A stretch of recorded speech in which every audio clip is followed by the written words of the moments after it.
Bom dia, boa tarde, boa noite, irmãos da classe ZK. Tudo bem com vocês? Aqui é a Júlia falando. Estamos em mais uma aula da Escola Bíblica Dominical e agora numa revista nova. Estamos estudando a primeira revista, do ano de 2022. Estamos muito felizes em poder compartilhar da Bíblia com os irmãos. É sempre muito bom poder estudarmos juntos uma nova revista, estudarmos juntos a Bíblia. Essa revista que a gente vai estudar é uma revista nova, um pouco diferente do que a gente tem estudado.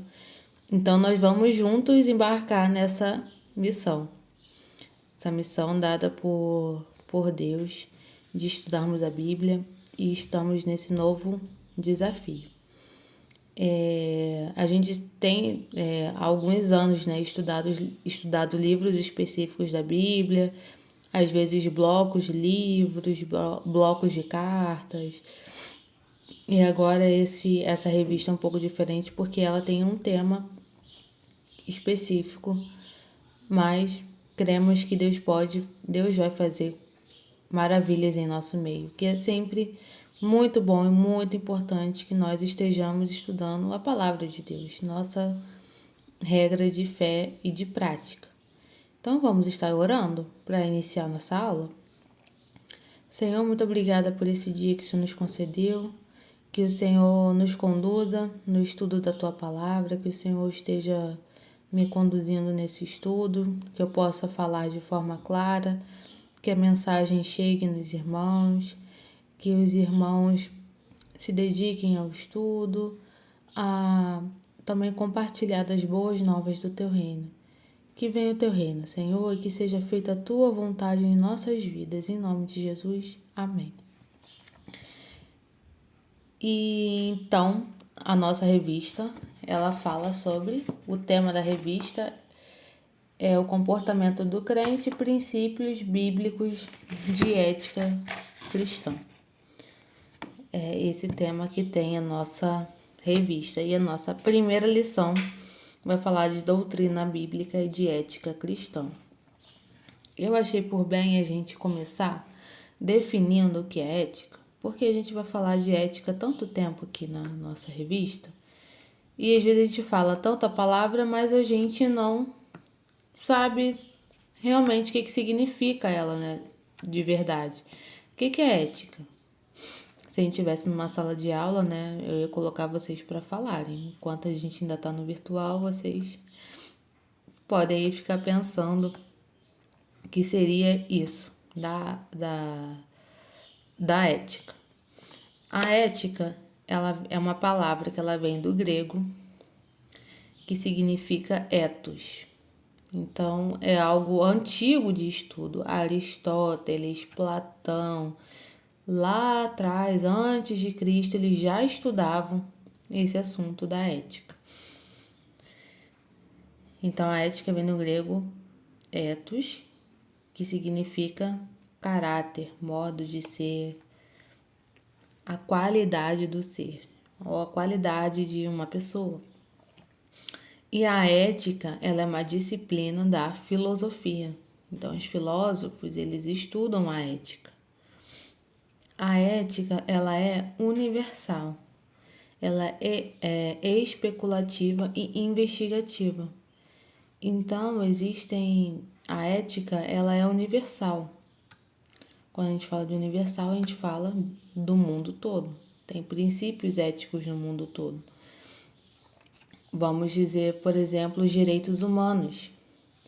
Não tem lá a ONU, os direitos humanos lá que ela fala. Existe uma universalidade. Aquilo ali é uma série de princípios que, independente do país, se a gente está aqui, se a gente está lá na China, são princípios que valem para todos os países. Por exemplo, que todo ser humano tem direito à vida. Então, tem lá a Convenção dos Direitos Humanos, da ONU, que tem princípios éticos ali, tem uma regra ética ali. Então, a ética vale para o mundo todo. ou determinados lugares, mas lugares assim como um todo. Vou dar um exemplo assim, pode estar parecendo complicado, mas vou dizer lá no trabalho, por exemplo, e pode ser que tenha em alguns outros trabalhos, existem, lá no meu trabalho tem o código de ética. Código de ética e conduta. O que eu tenho que fazer em determinadas situações, o que eu posso fazer, o que eu não posso fazer. Isso vale lá para nossa empresa toda. Não posso receber um presente caro de um fornecedor, porque ele pode estar com esse presente caro me induzindo a eu comprar dele. Tudo isso lá no nosso código de ética, que eu não posso discriminar uma pessoa em razão da cor ou do ou de, pelo fato de ser homem ou mulher. Tudo isso tem lá no nosso código de ética da empresa. A questão do vestuário, roupas que eu posso vestir, que eu não posso vestir lá na empresa. Tudo isso lá no código de ética e vale lá para a empresa toda. Beleza, isso é ética. Entendemos que a ética, ela não muda, independente do país, ela não vai mudar. E existe uma outra palavra que se confunde muito com a ética, que é a moral, que diz respeito ao comportamento prático. São ações que mudam de acordo com a região, com o país, etc. Vamos dar um exemplo de moral, tá? Falamos isso tudo, falamos em relação ao comportamento. A diferençazinha básica de ética e moral é que moral não é ciência, moral não é universal. Vamos dar um exemplo? As mães, né? E quando a gente fala de mãe, parece que é algo universal, né? Quando a mãe fala, não come de boca cheia, não fala de boca cheia. Isso é moral. É o nosso comportamento ali, né? Naquele determinado momento, aquele determinado lugar. Moral também aqui na nossa região. A gente não come com a mão. Determinados alimentos a gente come, coxinha. A gente come mais, por exemplo, arroz, feijão. A gente não come com a mão, a gente come com os talheres. Se alguém comer com a mão, vai ser o quê? Falta de educação, né? Você olha assim, né? Acha estranho. Mas lá na África, acho que em Moçambique, se eu não estiver errada, eles comem sentado no chão, comem com a mão. Normal pro país. Que se você comer com garfo, vai parecer que você tá com nojo da comida deles, olha só. Por isso que os missionários, quando vão para outro país, estudam muito o comportamento daquele lugar, né? Para eles se adequarem à região em que eles estão. Então, isso é uma moral, ela vai mudar de um país para o outro. E a moral tem um caráter histórico e social. E agora, já diferenciando na prática ética e moral, vamos ver a palavra de Deus, a Bíblia. Vamos lá. A Bíblia, a gente fala que é a nossa conduta de regra, a nossa regra de fé e de prática. O que a gente deve fazer, o que a gente não deve fazer, o que a gente deve pensar, o que a gente não deve pensar. E aqui tem princípios que vão até o fundo da nossa alma, né? Porque a Bíblia fala, Deus, ele se preocupa, ele se importa até com os nossos pensamentos. Então, assim, não é só o que eu falo da boca para fora, não é só o que eu represento, eu posso criar uma máscara, né? E viver de máscara, mas o Senhor conhece os pensamentos e as intenções, né? Então vamos ver a Bíblia como uma regra de fé e prática.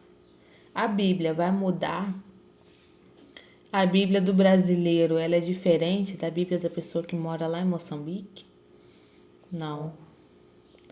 Eu, por ser brasileiro, eu tenho que seguir alguma coisa, um determinado mandamento, e a pessoa lá de Moçambique não seguir? Não.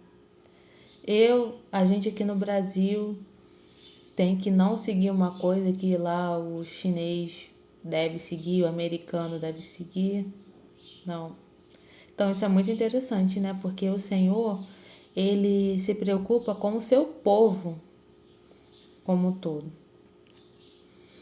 Aqueles a quem ele chamou, a quem ele escolheu, a quem ele salvou. Então a nossa revista vai falar do comportamento do crente. E do cristão, independente do lugar onde ele esteja. Ele pode estar lá nos Estados Unidos, ele pode estar em um lugar distante, ele pode estar numa guerra, ele pode estar escondido em algum lugar, ele pode estar sozinho, ele pode estar acompanhado, não importa. O Senhor Deus está lá com ele e é a Bíblia que deve seguir. Independente, porque a palavra de Deus, ela não muda. É claro que a gente puxando aqui um gancho para moral, a gente estuda a Bíblia com texto e com contexto. Por exemplo, quando tem uma passagem em que Paulo dá uma recomendação para uma das igrejas falando que a mulher deve usar o véu. Aí você fala, aí querer pegar o véu e colocar para hoje, para os nossos dias, é loucura, mas por quê? Aí você precisa estudar o texto, né? Paulo estava falando para todas as igrejas que ele ia, ele dizia que a mulher usava véu, você começa a estudar. Você começa a ver, e você vê que naquela região tinha muito culto pagão, prostitutas cultuais, que tinham o costume de quê? De raspar a cabeça, essas prostitutas cultuais.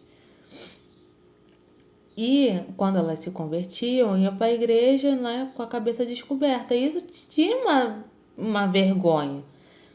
Não que elas tinham que dar satisfação para alguém, mas ficava assim, né? Poxa, aquela ali tinha uma vida assim, assada. Então, Paulo recomendou o véu para todo mundo. Aí não ia ter distinção dentro da igreja.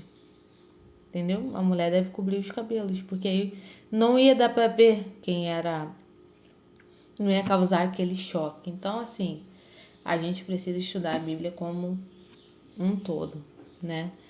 E profundamente. Então, aqui mais os princípios, existem princípios, regras, condutas que não mudam, não vão mudar. E é isso que a gente vai estudar ao longo dessas lições. Como deve ser o meu comportamento como cristão? Como eu devo agir? E hoje nós vamos estudar como eu devo agir para com Deus, para com o próximo e para comigo mesmo. Antes da gente entrar nos tipos de ética, vamos ler o texto base que está lá em Efésios 4, de 1 a 6. Como prisioneiro no Senhor, rogo-lhes que vivam de maneira digna da vocação que receberam. Sejam completamente humildes e dóceis, sejam pacientes, suportando uns aos outros com amor. Façam todo o esforço para conservar a unidade do Espírito pelo vínculo da paz. Há um só corpo e um só Espírito, assim como a esperança para a qual vocês foram chamados é uma só.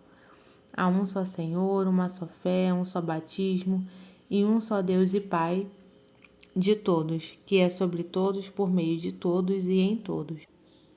E aqui, né, isso que nós acabamos de ler, reforça o que eu falei. Quando ele diz aqui que há um só Senhor, um só batismo, um só Espírito, isso revela que a Bíblia é regra de fé e prática para todo cristão, independente de qual região ele esteja do Brasil, se esteja no Rio de Janeiro, São Paulo, Rio Grande do Norte, Rio Grande do Sul, independente do lugar, do país ou do estado ou do bairro, há uma só regra, há um só Senhor, há um só Deus. E o cristão deve viver de maneira digna da vocação que receberam. Que vocação? Da salvação, do Espírito Santo. É essa conduta que o cristão ele deve seguir. Ele deve ser humilde, dócil, paciente, suportando todos em amor. Suportar no sentido de dar suporte aos outros irmãos, não é assim, eu te suporto. Aquela pessoa é difícil, eu suporto ela. Não, é de dar suporte, que mesmo que aquela pessoa seja difícil, você deve dar suporte para ela, né? Se é um irmão em Cristo, a gente deve suportar, né? Dar suporte uns para os outros. O que o irmão está precisando? Vou dar o suporte. E fazendo tudo em amor. né? Então aqui ele dá isso é uma base, né? Um norte para que nós vamos estudar nessa lição aqui, que a gente deve viver de maneira digna. Alguns dizem, né? Ah, o meu temperamento, ele é explosivo. Ah, eu falo mesmo. Ah, o que vem na minha cabeça, eu vou lá e falo, não consigo guardar nada. Ou então o contrário, né? A pessoa que retém tudo, retém a amargura, fica lá remoendo, remoendo, guardando, guardando, guardando. Então aqui o que Paulo está dizendo é que a gente deve viver de maneira digna. E nós vamos agora aqui, passo a passo, né? Dizer como eu devo me comportar comigo mesmo, né? Minha ética para comigo, para com o próximo e para com Deus. Ética individual. Diz como você deve pensar, agir em relação a você mesmo. E o mundo, nossa sociedade, ela tem falado muitas coisas. E, infelizmente, também as pessoas falam muitas mentiras no meio cristão. O mundo fala muitas coisas, né, de como você deve pensar, agir a respeito de você mesmo. Falam coisas que são diferentes da Bíblia, né? Falam que tem muitas coisas exaltando o ego do homem. Você pode reparar. Muitas e muitas coisas exaltando o ego, dizendo que você deve se colocar em primeiro lugar, você deve pensar em você primeiramente. Falam muito também em relação ao seu bem-estar, ao seu prazer, que você deve fazer as coisas que você se sentir confortável, se sentir bem, que você tem que pensar se você tá feliz, se você tá fazendo só o que te dá prazer, que você tá bem, que você deve chutar o balde se você não tá feliz com aquilo, né? Isso é o que a sociedade fala pra gente, mas será que é isso que a Bíblia diz? Que você tem que estar satisfeito o tempo todo? Que você deve buscar satisfação nas coisas, nas pessoas. Então, isso que a gente vive na nossa sociedade, né? Isso todo mundo que está vivo agora, tá? Não é só a geração das crianças ou dos adolescentes, é a gente que está vivo nessa sociedade, que estamos todos nós no mesmo barco, né? Vivendo e sendo bombardeados por essas coisas que chegam até a gente, não é verdade? E a palavra de Deus, ela fala coisas diferentes do que o mundo está dizendo. E a palavra de Deus, ela não muda, né? Como a gente já viu aqui nessa mesma aula. Vamos lá, eu peguei um texto de Filipenses. Olha o que Paulo diz. Filipenses 3, eu vou ler a partir do versículo 3, na segunda parte do 3. Nós que adoramos pelo Espírito de Deus, que nos gloriamos em Cristo Jesus, não temos confiança alguma na carne, embora eu mesmo tivesse razões para ter tal confiança. Então ele está falando aqui que a gente não deve confiar na nossa carne, no que eu posso fazer, no que eu tenho, na minha condição, seja eu rico ou pobre. Eu não posso confiar no meu intelecto, confiar de que eu posso fazer todas as coisas, que eu tenho poder, ou mentalizar. Não, você tem que mentalizar que você é campeão. Ele está falando aqui que ele não se gloria nessas coisas, mas ele se gloria em quem? Nós que andamos pelo Espírito de Deus, que nos gloriamos em quem? Em Cristo Jesus. E ele fala aqui que se alguém tinha motivos para confiar na carne, era ele, que foi circuncidado como judeu, lá todo o ritual, tudo certinho.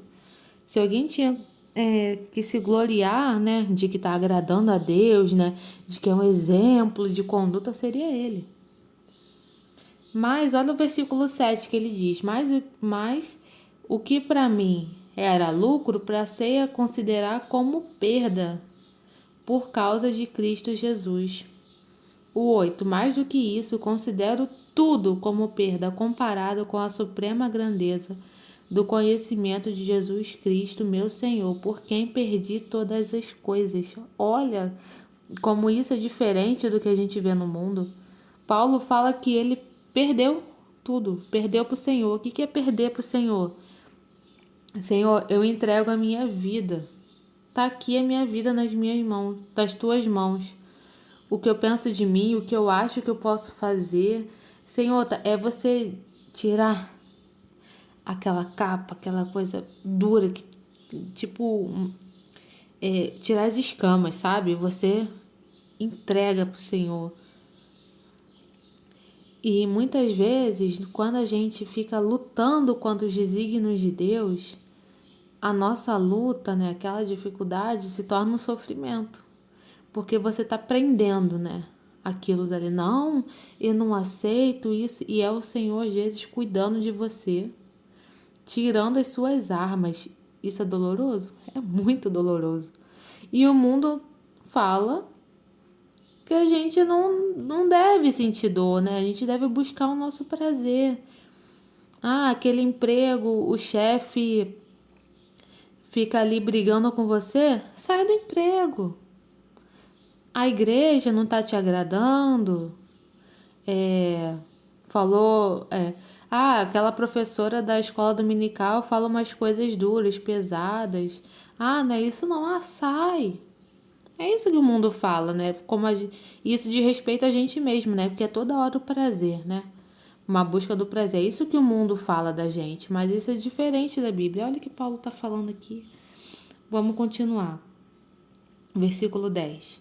Quero conhecer Cristo, o poder da sua ressurreição e a participação em seus sofrimentos, tornando-me como ele em sua morte, para que de alguma forma alcançar a ressurreição dentre os mortos. Olha que ele falou que eu quero conhecer a Cristo, o poder da sua ressurreição e a participação dos seus sofrimentos. É claro, gente, é óbvio que a gente não quer sofrer. Obviamente, a gente não quer. Não é ser masoquista, né? É isso que se fala? Não. Buscar o sofrimento, assim, na nossa vida. A gente deve, pelo contrário, buscar a vontade de Deus para nossas vidas. Independente do que seja. E sempre buscar nele a satisfação, buscar nele a resposta. Olhar a palavra, ver o que Deus quer aperfeiçoar em mim. Às vezes a gente precisa perder para poder ganhar. E nem sempre o ganho é aquilo que a gente acha que vai ser, né? Às vezes a gente perde uma coisa, mas é ganho, é para a glória de Deus. Prosseguindo aqui. Versículo 12. Não que eu já tenha obtido tudo isso, eu tenha sido aperfeiçoado, mas prossigo para alcançá-lo, pois para isso também fui alcançado por Cristo Jesus. Irmãos, não penso que eu mesma já o tenha alcançado, mas uma coisa faço, esquecendo-me das coisas que ficam para trás, avançando para as que estão adiante, prossigo para o alvo, a fim de ganhar o prêmio do chamado celestial de Deus em Cristo Jesus. Ele está prosseguindo para o alvo. E qual que é o alvo dele? Cristo Jesus. Deixa essas coisas para trás e prossegue para o alvo. Todo dia é algo novo. Todo dia ali você buscando o Senhor, orando ali na sua luta diária com o Senhor. E isso você vai se aperfeiçoando. E entende como tudo isso é você lutando com a sua mente? Claro, existem muitos perigos, né? Mas a nossa sociedade, a gente tem andado às vezes muito ansioso. E eu já ouvi algo sobre ansiedade. 90% de uma mente de um ansioso, 90% daquilo que ele pensou, né? E geralmente é negativo, metade não acontece. Às vezes, vamos dizer que você tem um trabalho para entregar, ou você tem uma missão para fazer no trabalho. Eu vou dar um exemplo meu, né? Tinha um trabalho grande para fazer lá no meu serviço e era 10 de janeiro. Eu lá em setembro já estava, do ano anterior, já estava preocupada beça que ia chegar 10 de janeiro, que já estava perto. Setembro para janeiro. E eu preocupada. Irmão, chegou 10 de janeiro, metade do que eu pensei não aconteceu. Muito mais da metade. Aconteceu tudo bem. Olha só. Mas chegou uma parte, né? Em setembro eu falei que eu estava preocupada, mas chegou uma parte que eu falei assim, eu vou confiar. Vou confiar de que vai dar tudo certo. Vou fazer o que está no meu alcance, né? De estudar, de me preparar. E vai dar tudo certo. E deu tudo certo. Chegou lá no dia, eu tava brincando da situação. Tava fazendo piada daquela coisa difícil que tava para acontecer ali. E deu tudo certo.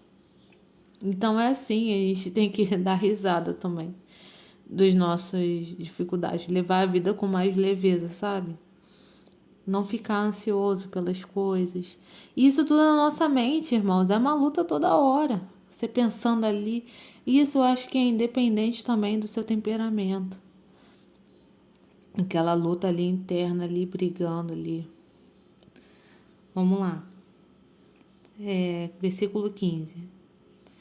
Todos nós que alcançamos a maturidade devemos ver as coisas dessa forma. E se em algum aspecto vocês pensam de modo diferente, isso também Deus lhes esclarecerá. Tão somente vivamos de acordo com o que já alcançamos. Olha, ele fala, todos nós que alcançamos a maturidade, a gente deve procurar a maturidade cristã. Prosseguir para o alvo, prosseguir para Cristo, é isso aqui que Paulo está falando. Agora lá no versículo 18, a segunda parte. Há muitos que vivem como inimigos da cruz de Cristo. Como assim? O destino deles é a perdição, o seu Deus é o estômago, e eles têm orgulho do que é vergonhoso, só pensam nas coisas terrenas. Caramba, Paulo dá vários tapas, né? Olha quem está falando aqui, que essas pessoas vão se perder. Quem? Aqueles que seu Deus é o estômago. Ou seja, aqueles que só olham para o seu umbigo, né? Que só pensam neles mesmos.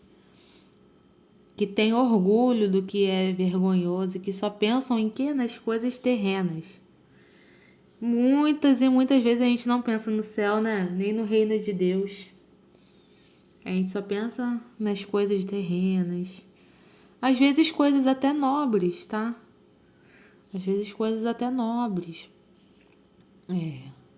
O sustento de uma família, saúde, conseguir alguma coisa na parte dos relacionamentos, preocupação com os filhos ou com o marido, ou preocupação com alguém. Às vezes são coisas nobres, mas às vezes a gente só pensa nas coisas terrenas, nessas coisas daqui. A gente tem que pensar também no reino de Deus, dessas coisas terrenas se cumprirem, não porque pela sociedade.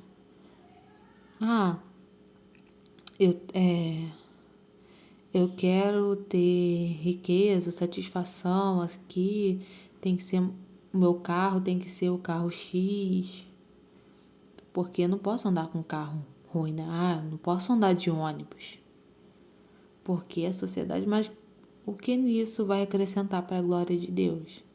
Não, eu posso estar andando de ônibus, mas vivendo dignamente perante o Senhor. Não, meu carro pode ser velho, ou não, eu quero um carro melhor para ajudar os irmãos. Sabe, o que isso que você está procurando, buscando, pode acrescentar para a glória de Deus, para o reino de Deus, para que o reino de Deus seja conhecido aqui na terra?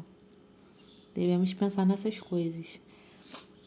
A revista fala, né, que o ser humano tem que se defender de 3 inimigos: a morte, a doença e a pobreza. Mas muitas vezes Não é disso que a gente está fugindo todo dia, né? Que, por exemplo, pode ser uma visão minha. Pobreza, a gente vai lá e trabalha. Não, vou trabalhar, procurar um emprego, fazer um bico, renda extra, para ali pagar minhas contas, né? E ainda mais janeiro, fevereiro, tem conta beça. Não, vou trabalhar ali. Mas às vezes a sua mente fica, aí você tá cansado demais. Ih, ó, mas o teu patrão é chato. Ih, mas você não vai conseguir cliente não, é? Então não é uma luta contra a mente? Então é isso que eu penso. A morte, a doença, se defender da morte. Como é que eu me defendo da morte?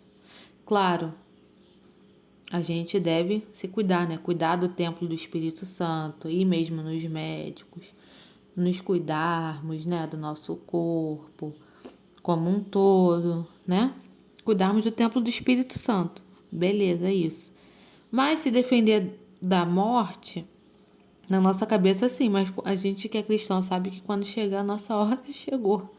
Não importa se você tem médico caro, se você se cuidou, se não se cuidou, se comeu uma maçã, alface ou comeu só pizza, independente de se é novo, se é velho, a gente sabe que a nossa vida está nas mãos do Senhor. Então, assim, nada é pelo nosso poder, né? E isso mesma coisa da morte e a doença, né? Você se cuidar. Então, sempre eu acho que hoje em dia, né, a maior luta nossa é contra a mente. Pensa aí, quantas vezes você ficou aí brigando com essa mente? Quantas vezes você pensou coisas, ficou preocupado, ou tinha certeza que ia acontecer uma coisa ruim, ou você se colocou em alta conta demais? Aí, pensa aí. Então, assim, muitas coisas são relacionadas à nossa mente. Às vezes a gente fica focado demais no problema e a gente tem que tirar um pouco o foco. Então, tudo isso, né, reflete a ética com a gente mesmo, né? A gente, assim como a gente tem que aplicar a palavra de Deus, a gente vai ver que com os nossos irmãos, com o nosso próximo, a gente tem que aplicar essa palavra pra gente. E a revista fala aqui sobre, pra gente ver o Salmo 37. Eu vou dar uma passeada nele aqui, eu vou pontuando os versículos que eu tô lendo, tá? Mas acompanhe junto. Olha que o Salmo 37 fala: não se preocupe com os perversos, nem tenha inveja dos que praticam o mal. Aqui, ó. Não se preocupe, falando pra você, ó. Não se preocupe. Versículo 3: confie no Senhor e faça o bem, e você viverá seguro na terra e prosperará. Confia no Senhor.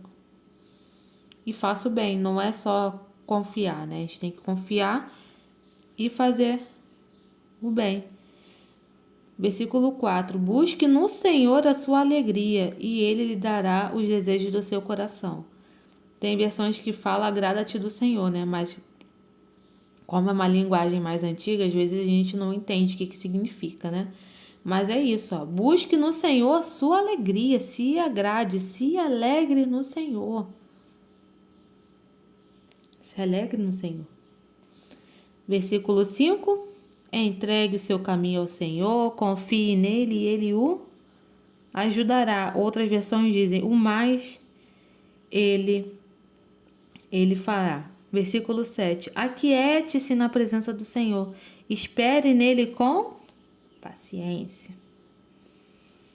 Não se preocupe com o perverso que prospera. Ah, mas Senhor, mas o outro perverso, pô, o cara é mau. Olha a família dele como tá bonitinha. Olha os filhos dele na melhor escola. Olha os filhos dele também tudo casado com filho. Olha, Senhor. O que Deus está falando? O salmista está falando, peraí. Não olha pro outro, pro perverso, pro ímpio que prospera. Confia no Senhor. Confia de que Ele vai fazer por você, que Ele já está cuidando. 8. Deixe a ira de lado, não se enfureça, não perca a calma. Vários tapas aqui, né? A palavra do Senhor tá dando na gente, né? Várias mensagens de confronto, né? Não. 9. Pois os perversos serão destruídos, mas os que confiam no Senhor possuirão a terra. Nós confiamos de que nós teremos a vida eterna, né? E essas coisas aqui terrenas são muito passageiras. A gente deve confiar no Senhor nosso Deus. Vamos, 16. Melhor ser justo e ter pouco que ser perverso e rico. Olha só. Pois a força dos perversos será despedaçada, mas o Senhor sustenta os justos. A cada dia o Senhor cuida dos íntegros. Eles receberão uma herança que dura para sempre. Olha, a palavra do Senhor. Tome posse disso que o Senhor está falando para você, meu irmão. Em tempos de calamidade não serão envergonhados, mesmo que em dias de fome terão mais do que o suficiente. Olha a palavra de Deus falando para a gente. Versículo 34. Ponha sua esperança no Senhor e ande com firmeza pelos caminhos dele. Ele o honrará e lhe dará a terra, e você verá os perversos serem destruídos. Versículo 39. O Senhor salva os justos. Ele é a sua fortaleza em tempos de aflição. Você está aflito? Coloca a sua confiança no Senhor. Versículo 40. O Senhor os socorre e os livra dos perversos. Ele os salva, porque nele se refugiam. Então, que você seja intencional. O que é ser intencional? Quando vier um pensamento triste na sua mente, ou de fúria, leva esse pensamento cativo ao Senhor. Peraí, já traz uma resposta, sabe? Perguntas e respostas. A ira, peraí, não posso me irar. Porque o Senhor diz isso. Não posso ficar triste, nem ansioso, porque a minha confiança está no Senhor Jesus Cristo. Para cada pecado, para cada preocupação sua, já dá uma resposta para o seu pensamento. E mesmo que esse pensamento você esteja calmo, não esteja com esses pensamentos maus ou ruins, fica conversando com o Senhor intencionalmente o seu dia todo. Senhor, me ajuda a permanecer firme. Senhor, cuida de mim. Cuida desse transporte que eu tô. Senhor, eu vou no médico. Cuida do médico. Cuida do que eu vou ouvir. Seja intencional no seu relacionamento diário com o Senhor. Depois de termos estudado sobre a ética pessoal, nós vamos agora para a ética social. Como o cristão deve tratar o seu próximo? Como eu, um cristão, ajo ou trato o meu próximo, sendo ele um cristão ou não? Lá em Lucas 10, do 25 ao 37, uma pessoa fez uma pergunta para Jesus. Um perito na lei, uma pessoa especialista na lei, foi lá perguntar para Jesus quem era o próximo, né? Mas para colocar Jesus à prova. Foi perguntar a Jesus o que precisava. Vamos ler o texto, melhor do que eu ficar falando aqui. Lucas 10, 25. Certa ocasião, um perito na lei levantou-se para pôr Jesus à prova e lhe perguntou: Mestre, o que preciso fazer para herdar a vida eterna? O que está escrito na lei? Respondeu Jesus. Como você lê? Ele respondeu: Ame o Senhor, seu Deus, de todo o seu coração, de toda a sua alma, de todas as suas forças e de todo o seu entendimento, e ame o seu próximo como a si mesmo. Disse Jesus: Você respondeu corretamente, faça isso e viverá. Mas ele, querendo justificar-se, perguntou a Jesus: E quem é o meu próximo?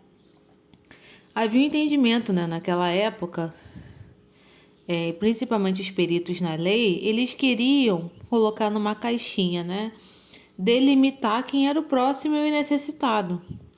Tipo, se eu já dei 10 esmolas tudo, já ajudei meu próximo, já tô ok com Deus, já tô ok, já fiz minha obrigação, mais do que minha obrigação. Então ele perguntou a Jesus quem era o próximo, né? Será que o próximo é outro perito da lei? Quem seria esse próximo? Jesus conta uma parábola. Em resposta, Jesus disse, versículo 30, um homem descia de Jerusalém para Jericó quando caiu nas mãos de assaltantes. Estes lhe tiraram as roupas, espancaram-no e se foram, deixando-o quase morto. Aconteceu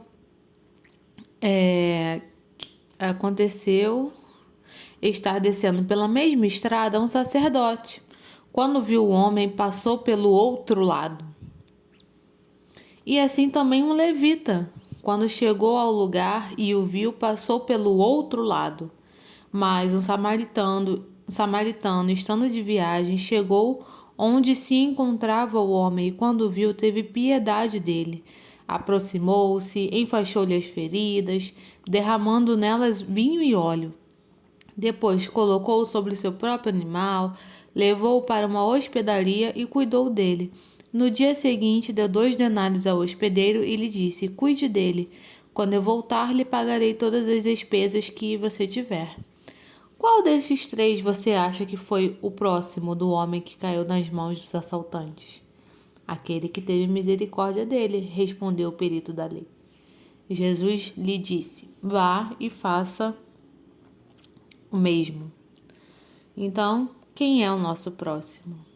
Aquele que está com alguma dificuldade perto da gente. Esse é o nosso próximo. E é uma parábola, né? Muito forte, né?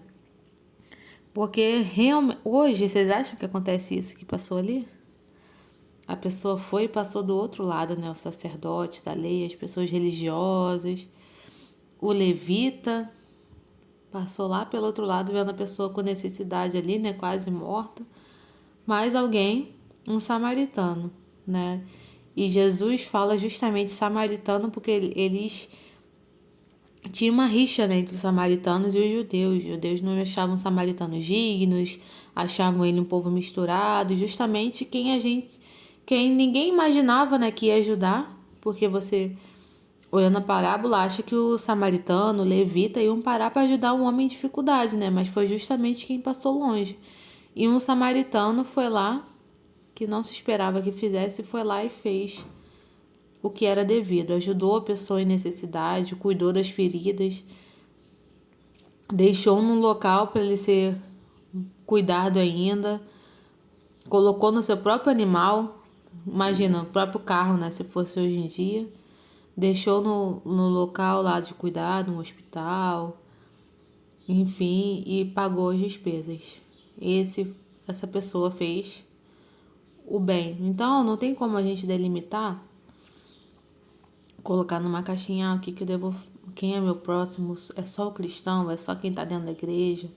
Todas as pessoas com quem você tiver cuidado e fazer o bem, né, para com o próximo, não é só dar dinheiro, não é só isso, é também.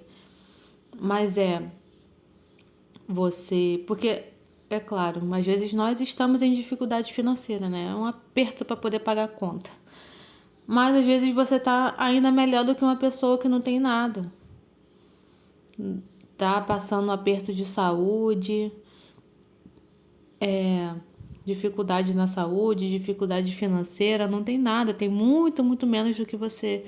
E você pode ajudar de alguma forma. E eu posso dispor não só do dinheiro, né? Eu falei isso também. Ou de um alimento, também posso ajudar assim. Mas eu posso ajudar com o meu tempo, dispondo do meu tempo de ensinar, ou usando o conhecimento que eu tenho para ajudar uma pessoa. Por exemplo, se eu sou técnico de enfermagem, ou eu sou médico, ou eu trabalho, por exemplo, no hospital e tenho o conhecimento de que vai por esse caminho aqui que você consegue as coisas, você consegue um melhor tratamento. Porque tem muitas coisas também Vou dar um exemplo de como você pode ajudar. Nem todo o conhecimento está disponível para a população toda. Às vezes tem hospitais bons, públicos. Lá no centro da cidade a gente mora distante de tudo, né? Então às vezes a pessoa pode te ajudar de como, naquele hospital tal tem esse tipo de tratamento. Olha, ajudar o seu irmão que às vezes está com uma dificuldade, às vezes a pessoa tá num problema sério e só conhece a clínica da família, só tem acesso à clínica da família e às vezes alguém pode ajudar. Tô falando de um meio lícito mesmo, tá? Não tô falando de passar por cima de outras pessoas, não. Mas pode ajudar, onde a pessoa pode encontrar um especialista naquela área. Então, isso eu tô dando só um exemplo. Às vezes a pessoa é médica, tem o seu consultório, tudo, mas pode dar uma orientação para uma pessoa pelo WhatsApp, pode dar um norte para alguém. Isso é uma ajuda, né? E outros tipos de ajuda também. Às vezes alguém está procurando um emprego. Posso ajudar a pessoa como se inscrever num site. Posso ajudar a pessoa a fazer um currículo. Existem muitas e muitas formas de você ajudar alguém. Eu posso estar no transporte público, conseguir aquele lugarzinho de acordar cedo para ficar na fila, de perder vários carros ou vários trens ou vários ônibus para poder sentar e chega justamente uma pessoa precisando de um lugar, seja com criança, às vezes a pessoa está com a perna quebrada, às vezes é um idoso, a pessoa chega justamente ali, para bem do seu lado e você já cansado, mas a outra pessoa às vezes está numa dificuldade muito maior, né? Às vezes a pessoa está cansada também, mas é deficiente físico, está de muleta. Ou a pessoa tá com a perna quebrada, às vezes a pessoa foi lá pra cidade, igual você, só que você foi trabalhar, a pessoa foi pro hospital. Ficou lá no hospital o dia todo, passando por um tratamento. Você pode ajudar ali com uma pouca coisa.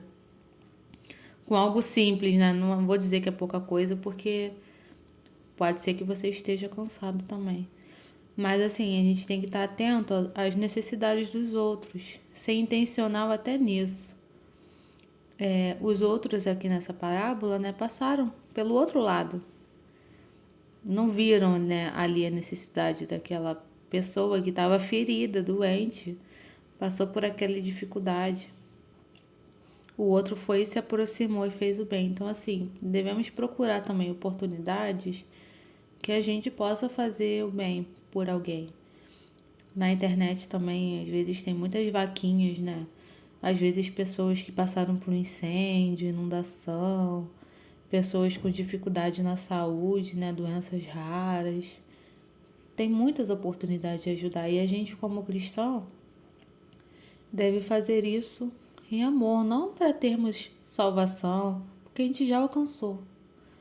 Mas a gente faz por amor, assim como a gente foi acolhido, alcançado dos nossos pecados, das nossas falhas, Deus nos perdoou, assim a gente tem que demonstrar amor pelo próximo também. E em Romanos, vamos ler juntos? Abra a sua Bíblia aí. Romanos 12, 9, fala o seguinte, do 9, vou ler do 9 ao 21. Amem as pessoas sem fingimento. Odeiem tudo que é mal. Apeguem-se firmemente ao que é bom. Amem-se com amor fraternal e tenham prazer em honrar uns aos outros. Jamais sejam preguiçosos, mas trabalhem com dedicação e sirvam ao Senhor com entusiasmo. Alegrem-se em nossa esperança. Sejam pacientes nas dificuldades e não parem de orar. Quando membros do povo santo passarem por necessidade, ajudem com prontidão. Estejam sempre dispostos a praticar a hospitalidade. Abençoem aqueles que os perseguem. Não os amaldiçoem, mas orem para que Deus os abençoe. Alegrem-se com os que se alegram e chorem com os que choram. Vivam em harmonia uns com os outros. Não sejam orgulhosos, mas tenham amizade com gente de condição humilde. E não pensem que sabem tudo. Nunca paguem o mal com o mal. Pensem sempre em fazer o que é melhor aos olhos de todos. No que depender de vocês, vivam em paz com todos. Amados, nunca se vinguem. Deixem que a ira de Deus se encarregue disso, pois assim dizem as Escrituras. A vingança cabe a mim. Eu lhes darei o troco, diz o Senhor. Pelo contrário, se o seu inimigo tiver com fome, dê-lhe de comer; se estiver com sede, dê-lhe de beber. Ao fazer isso, amontoará brasas vivas sobre a cabeça dele. Não deixem que o mal os vença, mas vençam o mal praticando o bem. E esse versículo 20, né, quando ele fala que ao fazer isso amontoará brasas vivas sobre a cabeça dele, a nova versão na linguagem de hoje fala sobre que você deixará ele morrendo de vergonha, né? E a pessoa, imagina, né? Alguém te tratou mal, ela espera o mal em troca. E você faz o bem, então a pessoa fica morrendo de vergonha. A NTLH fala isso, nessa parte de amontoar brasas vivas na cabeça da pessoa. Então, essa foi a parte, né, que fala sobre a ética social, como nós devemos tratar o nosso próximo. Agora, no último ponto da nossa lição, fala sobre o título que o autor deu, foi Ética Teísta. O nome é engraçado, né, mas fala da ética para com Deus, né? Nós, enquanto cristãos, para com Deus. Teísta é disso, é de Deus. O ateu, né? O azinho no início da palavra é aquele que não acredita. Então, teísta é aquele que crê em Deus. E eu queria começar essa parte lá em Lucas 1, o 46, tem um cântico de Maria, que ela fala o seguinte: minha alma engrandece ao Senhor e o meu espírito se alegra em Deus, o meu Salvador. E o versículo 50 diz: a sua misericórdia estende-se aos que o temem, de geração em geração. Então aqui está o louvor a Deus, né? Isso que deve estar nos nossos lábios e no nosso coração diariamente. E eu falei, né, no início dessa aula sobre como nossa geração trata a si mesmo, o próximo, né, e a Deus. E a nossa geração muitas vezes trata a Deus como alguém que tem que fazer o que eu quero, né? Como um mordomo. Como se a gente fosse dono de Deus, né? Que ele tem que fazer o que eu quero, na hora que eu quero, do jeito que eu quero. E isso às vezes traz muita frustração, porque a gente foca muito no que Deus não fez e esquece de agradecer por tudo o que Deus tem feito e o que Ele está fazendo. Então, a nossa atitude para com Deus deve ser de ser grato todo momento. E aqui na revista, o autor fala sobre os 10 mandamentos, que acho que são os 4 primeiros. Os 4 primeiros falam do nosso dever para com Deus. Quais são? Amar a Deus de todo o seu coração, de toda a sua alma, de todo o seu entendimento. Não ter outros deuses perante o Senhor. Vamos lá, Êxodo 20. Não fazer ídolos, ou seja, imagens de escultura. É isso, né? Não ter outros deuses, não fazer ídolos, e não tomar o nome de Deus em vão, né? É isso, os 4 primeiros mandamentos já falam isso, né? Desde lá de trás. Que o nosso Deus é zeloso, compassivo, né? De como a gente deve olhar para Deus. E a escritura toda tá sempre falando como a gente deve louvar a Deus, né? Estar em comunhão com Ele. Vide os salmos, né? Leia os salmos, né? Quanto louvor e gratidão ao nome do Senhor, né? quando alguém pede socorro, pedindo socorro ao Senhor, confiando nele, de que ele faria todas as coisas, e assim deve ser o nosso coração. Tirar as nossas reservas, né? O nosso medo, nossa angústia, e entregar para quem é de direito.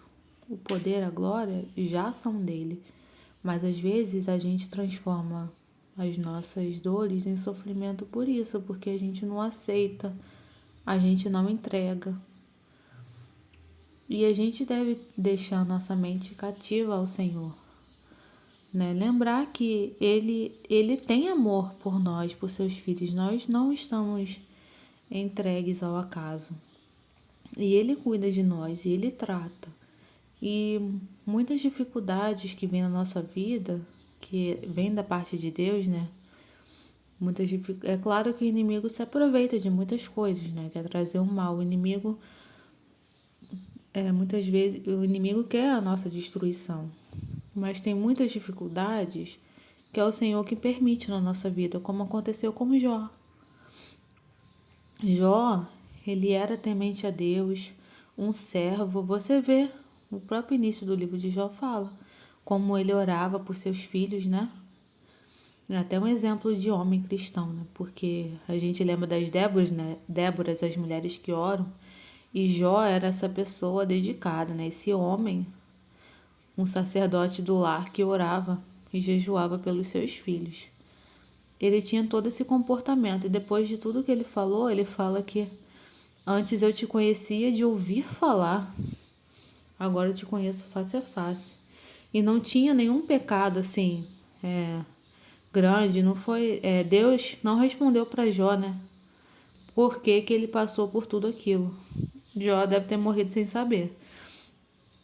Mas no final, né, da sua vida, no final de tudo que aconteceu, né, no final da sua vida, no final do livro, ele fala que tudo aquilo, né, fez ele se aproximar mais de Deus. Tudo aquilo que ele passou. Ele tinha muitas perguntas, muitas inquietações, mas ele levou tudo ao Senhor.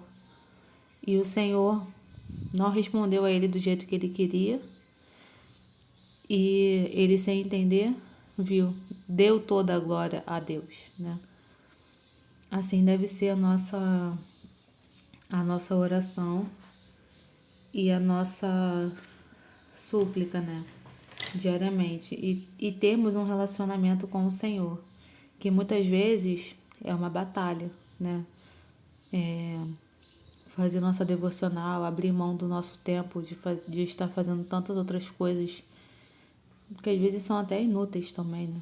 Comparado ao que a gente precisa fazer de comunhão com o Senhor, de oração, estarmos em comunhão,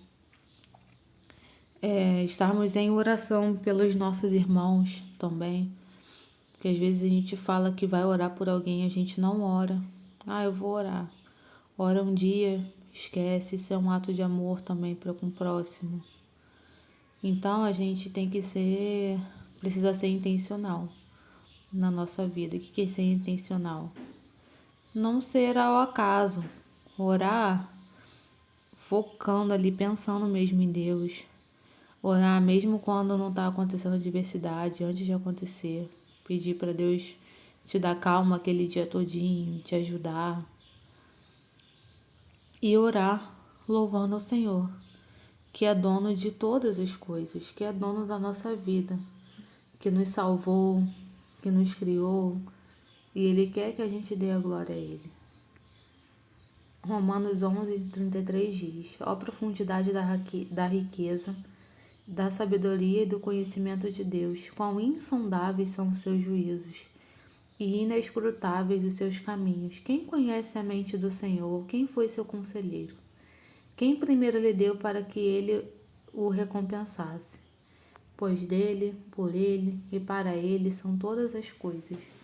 A ele a glória para sempre. Amém. Então, fechando essa lição, a gente deve pensar, né, nessas coisas que a gente viu. Fica uma reflexão para a gente ao longo da semana, né, sobre como a gente deve ser ético